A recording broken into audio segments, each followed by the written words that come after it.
네, 오늘의 설교 제목은 파수꾼으로 부름받은 에스겔입니다. 우리가 지금 3주 연속 에스겔서를 살펴보고 있습니다. 에스겔서 1장에서 하나님께서 에스겔을 제사장의 아들 에스겔을 선지자로서 콜링하는 장면을 보았습니다. 그를 부르셨어요.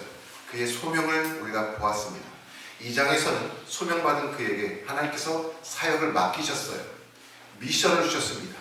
그의 사명이 무엇인지를 깨닫게 됩니다. 그런데 오늘 우리가 읽은 이 3장에서는 특별히 3장 후반부에는 그의 사명이 어떤 것이었는지를 더 구체적으로 우리에게 보여주고 있어요. 사명의 방법들을 우리가 깨닫게 되고 그 사명을 어떻게 감당할 수 있는지, 훈련을 어떻게 시키는지 우리가 깨닫게 됩니다. 자, 지난주에 우리가 사명받은 자로서 명심해야 할 것들을 제가 3가지를 말씀을 드렸어요. 여러분 다 기억나시죠? 네, 그럼요. 사명자도 넘어져서 일어나지 못할 때가 있다고 했어요. 에스겔 넘어졌잖아요, 그렇죠? 하나님이 일으켰다고 했어요. 하나님께서 소명을 주셨고 사명을 맡기셨는데 어떤 이유는 모르겠지만 넘어져 있어요.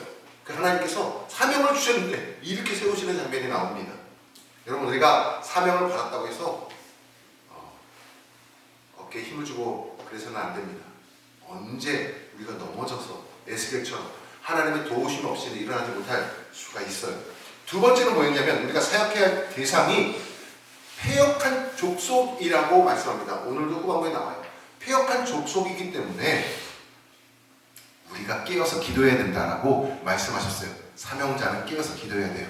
사명자는 넘어질 것을 알기 때문에 일어나기 위해서 항상 하나님을 의지해야 된다고 했고 깨어서 기도해야 되고요. 세 번째는 결과를 주목하지 말고 열매를 바라보지 말고 무조건 순종하라 라고 말씀을 드렸습니다. 이게 사명자가 갖춰야 할 자세였어요. 자, 오늘은 지난주보다 더 잘 기억되는 은혜가 있기를 원합니다. 네. 새로운 은혜, 더 큰 은혜 구하되 우리가 놓치지 말아야 할 것이 뭐냐면 말씀을 시작하면서 받았던 은혜들을 잊어서는 안 됩니다. 이미 주신 은혜들을 너무 쉽게 우리가 잊어요. 그것들을 잘 기억하기를 원합니다. 자, 우리가 지난주 주셨던 하나님 말씀도 잘 기억하지 못하지만 에스겔은 달랐더라고요. 에스겔은 달랐어요. 왜냐하면 16절에 힌트가 나와요. 자, 16절을 다시 한번 읽어볼까요? 자, 16절 시작. 7일 후에 여호와의 말씀이 내게 임하여 이르시되. 정확하게 7일 전에 주일 말씀이 잘 기억이 잘 안 났어. 근데요, 에스겔은 7일 전에, 자, 14절 15절 말씀에 보면은 하나님께서 그에게 나타나셔가지고 그에게 음성을 들려주시면서 그에게 다시 한번 사명을 막 불어넣어주시는 장면이 나오는데 그에게 그 음성을 들려줬을 때 그가 엄청난 감동을 받아요. 은혜를 입어요. 성령의 충만함을 체험하는 거죠. 근데 그게 쉽지 않았어요. 7일 후에 여호와의 말씀이 그에게 다시 임하는데 여전히 그는 뜨거운 거예요. 그는 뜨거워요. 우리 이걸 본받자고요. 할렐루야. 그래서 오늘 주시는 말씀도 한 주간 동안 적게 가슴에 계속해서 충만히 임하기를 원합니다. 제가 말씀 속에서 보니까 저 보세요. 16절에 보니까 빨간색 글씨 표현하죠. 뭐죠? 내게 임하여 이르시되. 저게 눈에 확 들어오는 거예요. 7일 후에 여호와의 말씀이 내게 임하여 이르시되. 하나님이 나에게 임하여 말씀하시되. 저도 그랬으면 좋겠어요. 말씀을 준비하는데 이 말씀이 하나님 저에게 임하여 이루옵소서 고백하게 되는 거예요. 그래서 제가 쉽지 않아요. 저거를 찾아볼 거라는 생각을 안 했는데 한번 검색을 해봤어요. 제가 성경 구절 단어 찾는 그 프로그램을 제가 돌려가지고 내게 임하여 이르시되를 쳐봤어요. 보통 명사를 찾죠. 그쵸? 동사를 찾죠. 근데 내게 임하여 이르시되를 검색을 해봤더니요, 깜짝 놀랐습니다. 성경에서 내게 임하여 이르시되라는 표현이 가장 많이 표현된 게 신구약 66권 중에 에스겔서였어요. 두 번째로 많이 표현된 게 스가랴서였어요. 내게 임하여 이르시되가 4번 나와요. 스가랴서에. 근데 에스겔서에서 몇 번 나온다고요? 네, 설교 노트에다가 써십시오. 41회. 잊으실까봐 제가 받은 은혜 잊지 말자고 했죠? 설교 노트에다가 잘 쓰셔야 돼요. 41회를 에스겔이 하나님의 음성을 들었더라는 거예요. 얼마나 본받고 싶은지 모르겠어요. 두 번째는 역다성에서 2번 나오고 출애굽기에서는 1번 나오더라고요. 예레미야에서도 1번 나오고. 자, 이 말은 에스겔이 성경에서 그 어떤 선지자들보다도 어떤 제사장들보다도 하나님의 음성에 민감하게 반응했고 하나님의 음성을 소중히 여겼고 그 은혜를 간직했고 충만히 귀한 사역을 감당했다는 것을 볼 수가 있습니다. 은혜를 간직할 줄 아는 자 에스겔 본받기를 소망합니다. 자, 그리고 나서 이제 본론으로 돌아와서 이 후반부에 쭉 이어지는 내용들이 뭐였냐면 누구에 대한 이야기를 하냐면 파수꾼에 대한 이야기를 들려주고 계세요. 파수꾼. 자, 17절 말씀을 다 같이 한번 읽어보도록 하겠습니다. 17절 말씀이요. 시작. 인자야, 내가 너를 이스라엘 족속의 파수꾼으로 세웠으니 너는 내 입의 말을 듣고 나를 대신하여 그들을 깨우치라. 아멘.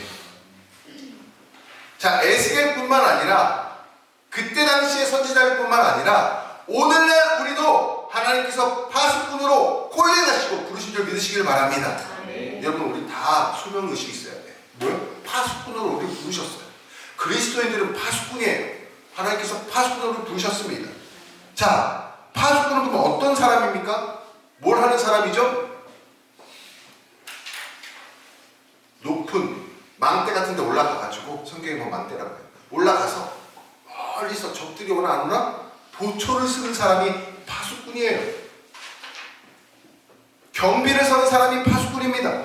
적이 오는 것을 보는 사람이에요. 발견만 하면 어떻게 할까요? 양강나팔을 부는 거예요. 나팔을 부는 겁니다. 적이 왔음을 알리는 거예요. 만약에 파수꾼이 경비를 제대로 쓰지 않으면 전쟁에서 어떻게 될까요? 적들이 침투할 때 어떻게 될까요? 무방비 상태로 당하게 되는 거예요. 파수꾼들에게 이 전쟁에 있어서 굉장히 큰 책임감이 있습니다. 심지어는 주민들에게 어떤 피해가 생겨도 그 손실을 파수꾼에게 개인적으로 보상하게 되어 있었어요. 당시. 그만큼 중요한 겁니다. 우리나라 6.25 전쟁 때 메가드 장군이 와가지고 큰 공헌을 했죠. 어떤 공헌을 했죠? 인천 상륙작전을 성공시켰잖아요. 그런데 메가드 장군이 이렇게 유명한 말을 했습니다. 어떤 말을 했냐면 보시는 사진처럼 작전에 실패한 병사는 용서받을 수 있어도 경계에 실패한 병사는 용서받을 수 없다. 와, 진짜 명장이 이렇게 얘기하니까 확 와닿지 않습니까? 작전에 실패하면 용서받을 수 있어요. 실패할 수 있죠. 그런데 경계에서 실패하면 전쟁의 승리 여부에 엄청난 당락을 좌우하기 때문에 파수꾼은요, 그 책임감이 어마어마한 거예요. 우리는 다 파수꾼입니다. 파수꾼의 사명을 감당하려면 그러면 우리는 무엇을 해야 되냐 이거예요. 이렇게 중요한 책임을 갖고 있는데, 중요한 사명감을 우리가 받았는데 공부를 많이 해야 될까요? 키가 커야 될까요? 얼굴 잘생겨야 될까요? 그럼 파수꾼 잘할 수 있을까요? 아니에요. 돈이 많아야 될까요? 그럼 파수꾼 잘할 수 있을까요? 아닙니다. 파수꾼은요, 딱 3가지만 잘하면 됩니다. 딱 3가지. 파수꾼의 사명이에요. 자, 파수꾼이 잘 감당하기 위해, 사명을 잘 감당하기 위해서 필요한 3가지. 첫째는 뭐냐면 파수꾼은요, 자리를 지켜야 됩니다. 자리를 지키라는 거예요. 오늘날 우리에게 영적인 파수꾼이에요. 예배의 자리, 말씀의 자리, 기도의 자리를 지키라고 말씀하신 거예요. 두 번째, 자리만 지키고 있어서는 안 됩니다. 두 번째는 뭐냐면, 넘겨주세요. 깨어 있으라는 거예요. 깨어 있어. 자리 지키고 있는데 졸면 어떻게 해요? 보초스 때도, 군대에서 보초스 때 존 적이 있었어요. 아무 소용 없어요. 코앞에 와도 몰라요. 코를 매가도 몰라. 깨어 있어야 되는 거예요. 조는 사람, 졸고 있는 사람 자리 지키고 있지만 사명 감당 못합니다. 그래서 깨어 있어야 돼요. 세 번째는 뭐예요? 세 번째. 한눈 팔지 말아요. 아니, 자리는 지키고 있는데 깨어는 있는데 초점이 흐려져 있어. 딴 생각하고 있고 한눈 팔고 있어요. 먼데 바라보고 있어요. 바라봐야 되고 내가 의시해야 될 곳을 바라보지 않아요. 무슨 소용이냐는 말이죠. 아무 소용없습니다. 파수꾼이 기억해야 될 이 세 가지, 자리를 지킬 것, 깨어있을 것, 한눈 팔지 말 것. 다음 주까지 이 말씀 기억하실 수 있겠죠? 예. 첫 번째 하나씩 풀어 설명드릴게요. 자리를 지키라는 것입니다. 자리를 지키시기 바랍니다. 여러분 제일 먼저 해야 될 게 뭐냐면 파수꾼은요 자리를 지키는 거예요. 자리를. 신앙생활은 어떻게 보면은요 자리 싸움입니다. 자리 싸움. 어떤 자리 싸움이에요? 예배의 자리 싸움이에요. 말씀의 자리 싸움이고 기도의 자리 싸움이에요. 우리가 무릎 꿇어야죠. 할렐루야. 내가 이 자리를 지키냐 지키지 못하느냐에 따라서 우리의 영적 전쟁의 승패가 좌우되는 거예요. 여러분 자리 좀 지키시기 바랍니다. 우리 교회 영적 거목 되기를 원하잖아요. 그쵸? 영적 거목이 되기를 원한다면 자리를 지켜야 돼요. 어떻게? 먼저 거목 되려면 제일 먼저 어떤 자리를 지켜야 될까요? 거목은 한번 땅에 심겨져서 싹이 나면요 거기서 뿌리가 이렇게 내려가죠. 그쵸? 그 뿌리가 깊어지면 어떤 비바람이 와도 자리 안 이동해요. 나무는 자리 이동하지 않아요. 그 자리에서 온 인생의 풍랑과 비바람을 다 맞으면서도 그 자리에서 굳건하게 성장을 가는 거예요. 비가 오나 눈이 오나 비가 오나 풍랑이 구나. 왜요? 뿌리를 깊게 내렸기 때문에. 자리 잘 지키죠? 아멘이십니까? 거목은 그런 거예요. 우리 바울교회 모든 교우들, 우리 자녀들 영적 거목이 되기를 바라잖아요. 말씀의 자리를 지키고 말씀의 뿌리를 내리고 예배의 자리를 지키고 기도의 자리를 지키는 우리가 되기를 원합니다. 자리를 지키는 자와 지키지 않는 자의 운명은 엄청난 차이가 있습니다. 성경에 보니까 오순절날 마가의 다락방에 성령님이 강림하셨어요. 보시는 사진처럼. 오순절날 마가의 다락방에 성령님께서 강림하셨어요. 강권적으로 임하셨어요. 예수님께서 말씀하신 그대로. 여러분 근데 마가의 다락방 그 자리에 몇 명 있었죠? 120명 문도가 있었어요. 그 자리에 있었던 사람은요 하나같이 다 전부 다 성령 받았어요. 말씀의 자리, 기도의 자리를 지키던 사람은 모두 다 성령 받았어요. 성령이 임하실 때. 그런데 예루살렘을 떠나지 말고 성령을 기다리라는 이 말씀, 예수님의 이 말씀을 120명만 들은 게 아니에요. 총 몇 명이 들었느냐? 500명이 들었습니다. 500명. 고린도전서 15장 6절 말씀에 따르면 500명이 예수님께 이 말씀을 다 같이 들었다고요.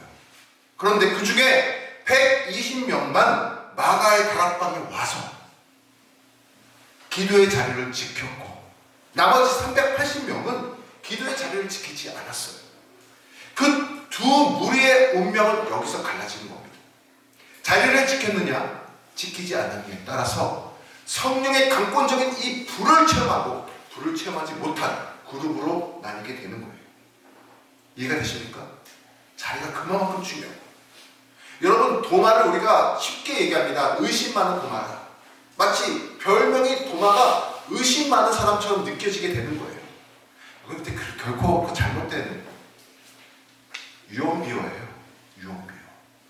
왜냐하면 도마의 진짜 이름은 뭐냐면 그 별명의 뜻이 디드모 쌍둥이라는 뜻이거든요. 도마의 별명은 쌍둥이였고 의심 많은 사람이라는 의미가 없어요. 사람들이 이렇게 불린 거지. 그런데 왜 그런 의심 많은 도마라는 별명이 생겼을까요? 예수님이 부활하셔서 제자들 앞에 찾아가서 나타나셨죠? 근데 대부분의 제자들 앞에 나타나서 예수님이 만나셔서 다 이야기하셨어요. 내가 그라 말씀하셨습니다. 근데 그 자리에 없었던 제자가 있었어요. 누구예요? 도마예요. 그래서 주님께서 다시 찾아가십니다. 없었어요. 그 자리에. 없었으니까 못 잡고 난 구멍에 손을 넣어보는 거예요. 그 자리에 있었으면 다 같이 예수님을 믿고 환영하고 찬양을 했겠죠. 이해가 되십니까? 자리를 지키는 게 이렇게 중요한 거예요. 있어야 될 자리에 있는 은혜가 있기를 간절히 축원합니다. 은혜의 자리를 사모하세요. 예배의 자리, 말씀의 자리, 기도의 자리를 사모하시기를 바랍니다. 목회자로서 제일 안타까운 게 우리 사랑하는 성도님들 한 분 한 분 주일 성수할 수 있기를 바라는데 여러 가지 사연이 있어서 또 직장의 일들로 인해서 이 예배 자리를 나오지 못하는 그 환경을 바라볼 때 너무너무 안타까워요. 너무너무 안타까워요.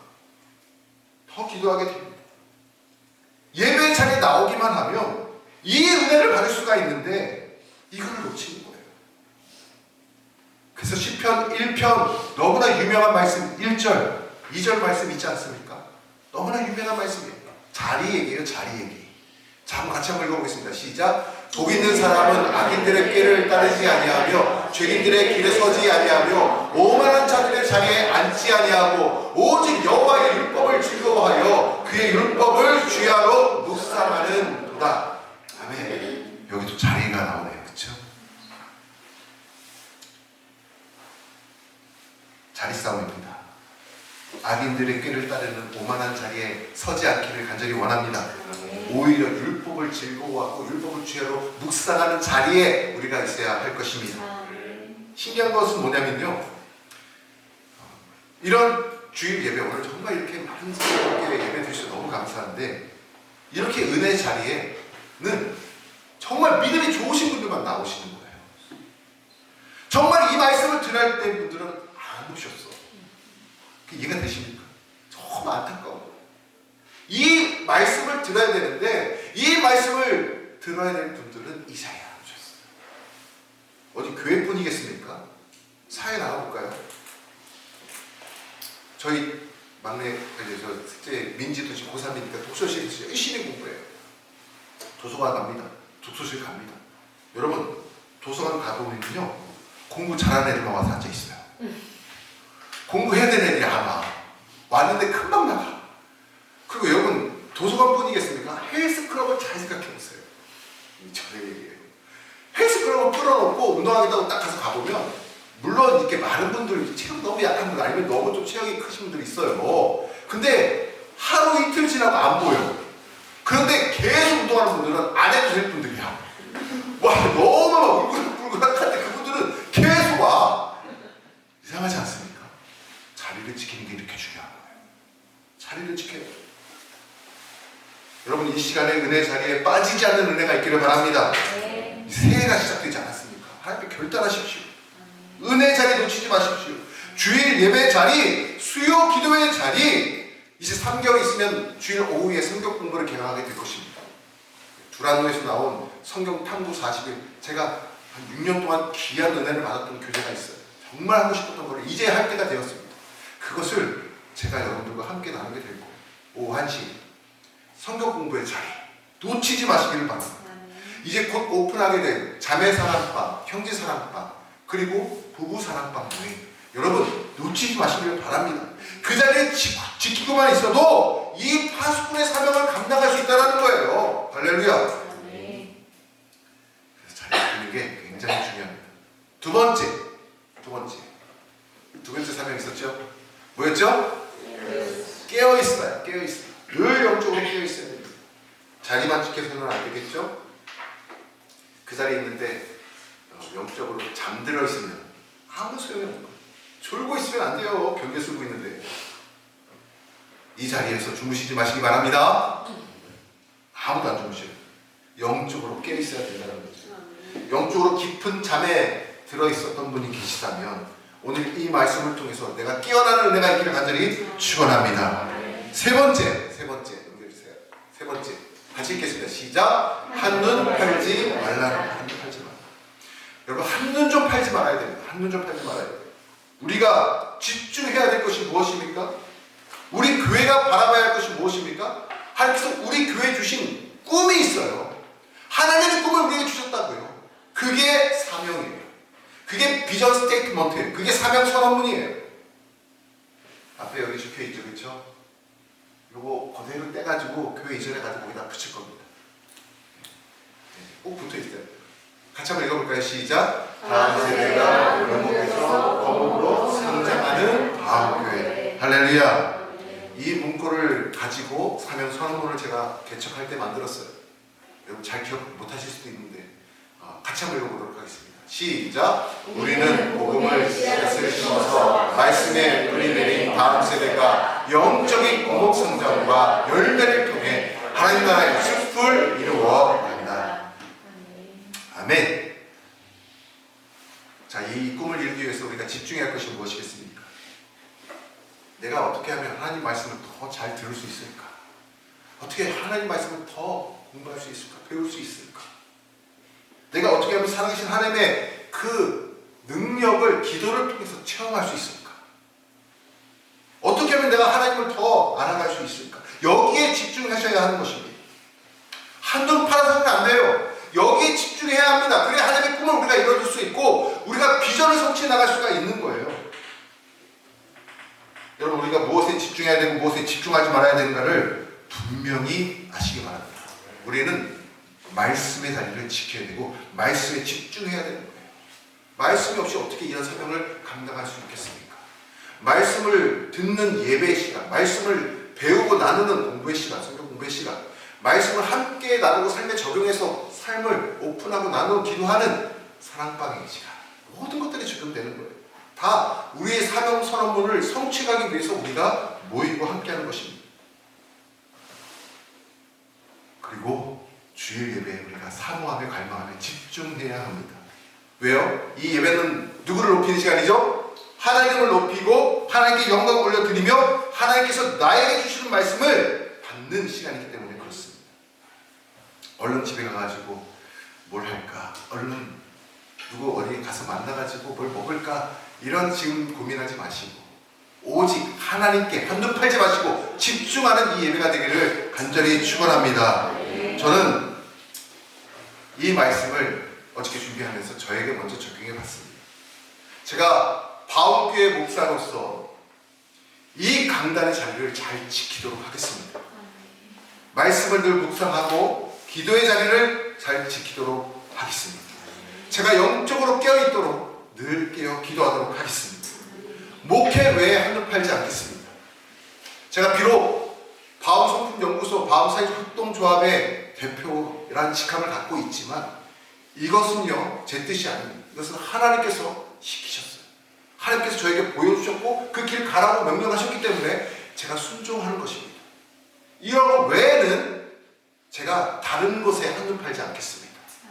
말씀과 기도의 자리를 지키며 여러분을 위해서 그리고 바움교회의 꿈을 위해서 헌신하도록 하겠습니다. 그러므로 여러분께 당부의 말씀을 드리겠습니다. 목사만 지켜서 되겠습니까? 여러분도 저와 함께 예배의 자리를 지키시기 바랍니다. 말씀과 기도의 자리를 지키시기를 바랍니다. 함께 전도하고 함께 말씀을 나누고 함께 삶을 나누며 세워갈 때 하나님의 꿈이 우리 눈앞에 현실로 펼쳐지게 될 줄을 믿습니다. 이제 새해가 시작되었습니다. 올 한 해 우리보다 파수꾼의 사명을 잘 감당하여서 하나님 앞에 크게 영광 올려드리는 저 여러분 되시길 주님의 이름으로 축원합니다. 아멘. 주신 말씀 붙잡고 기도하겠습니다.